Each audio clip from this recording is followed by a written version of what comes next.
যাবতীয় জল্পনা আর কল্পনার অবসান হয়েছে। প্রকাশ্যে এসেছে তৃণমূলের 291টি আসনের বিধানসভা নির্বাচনের প্রার্থী তালিকা।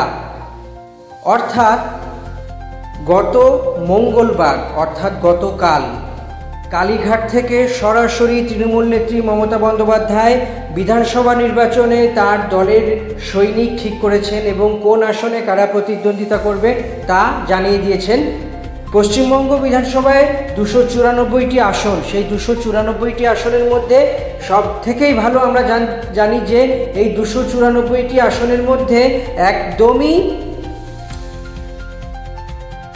291টি আসনে প্রার্থী দিয়েছে। 3টি আসন তার দার্জিলিং যে 3টি আসন আছে সেই 3টি আসনে সহযোগী দলকে ছেড়ে দিয়েছে।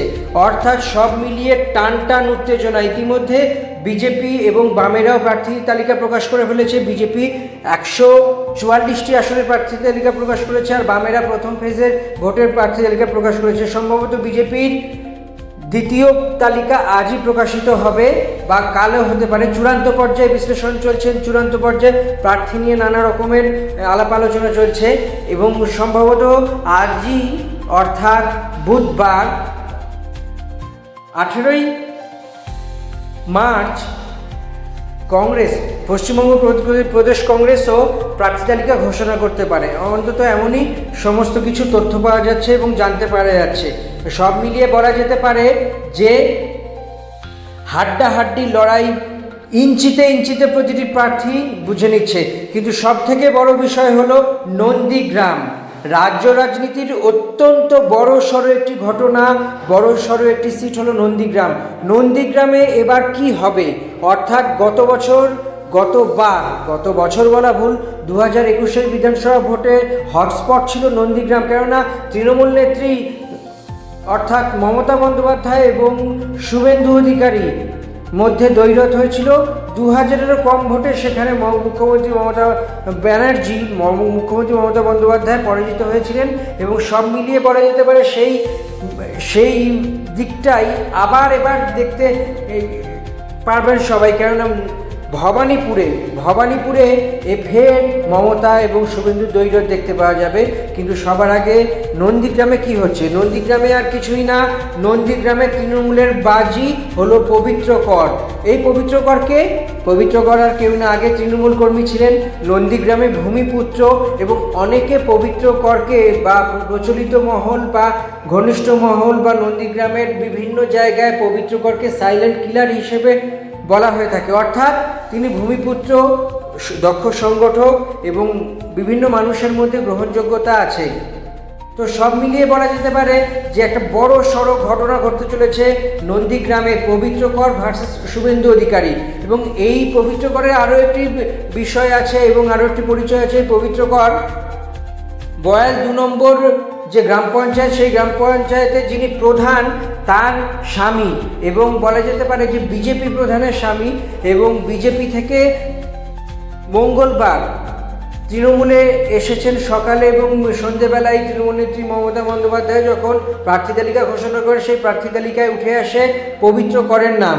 এই পবিত্র কর কি নন্দীগ্রামে তৃণমূলের যে 2000-এরও কম ভোটে হারার গতবার যে ঘটনাটা ঘটেছিল সেইটাকে মুছে দিয়ে একটা বড় সড়ো ধাক্কা দিতে পারে?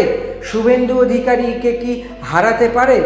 নাকি পুরো ব্যাপারটা যেরকমভাবে মনেই করা হচ্ছে হাসতে হাসতে শুভেন্দু অধিকারী জিতে যাবে? তো সেই সমস্ত কিছু নির্ভর করবে আগামী কয়েকটা সপ্তাহের ওপর। কেননা নন্দীগ্রাম ভোট এবং নন্দীগ্রামের যেই আসনের চরিত্র, সেই আসনের চরিত্র দিক দিয়ে বিচার বিশ্লেষণ করলে নন্দীগ্রামের ভোট অত্যন্ত গুরুত্বপূর্ণ হতে চলেছে। এবং এই যে বিষয়, তো সেখানকার এই ডাকাবুকো নেতাকে তৃণমূলে নিয়ে এসে এবং অভিষেক বন্দ্যোপাধ্যায়ের উপস্থিতিতে তিনি তৃণমূলে জয়েন করলেন এবং তাকে নন্দীগ্রাম আসনের জন্য সরাসরি প্রার্থী হিসেবে ঘোষণা করলো। সব মিলিয়ে বলা যেতে পারে যে এবার অত্যন্ত বড়সড় চমক থাকতে চলেছে বিধানসভা ভোটে। কেন নন্দীগ্রাম আসন থেকে কি হবে?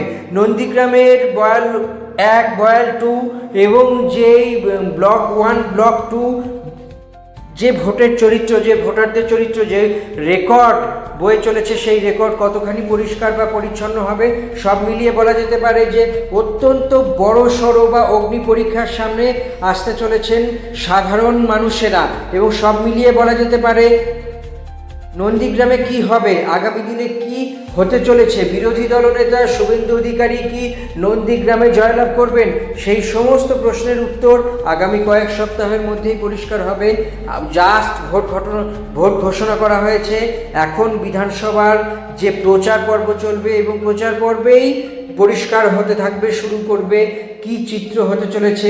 বিশেষত প্রথম পর্যায়ের ভোটেই নন্দীগ্রামে ভোট হতে চলেছে, কেননা পূর্ব মেদিনীপুর এবং পশ্চিম মেদিনীপুরে ভোট প্রথম দফাতেই হবে, অর্থাৎ 23শে এপ্রিল নন্দীগ্রাম সিটে ভোট। সবার আগেই আমরা এই তথ্যটি জানিয়ে দিলাম এবং আশা করব যে আগামী দিনে কী হবে সেই সমস্ত যাবতীয় চমক বা যাবতীয় তথ্য আপনাদের সামনে পেশ করব। ততক্ষণ আমাদের এই ভিডিও দেখতে থাকুন, চ্যানেলটি সাবস্ক্রাইব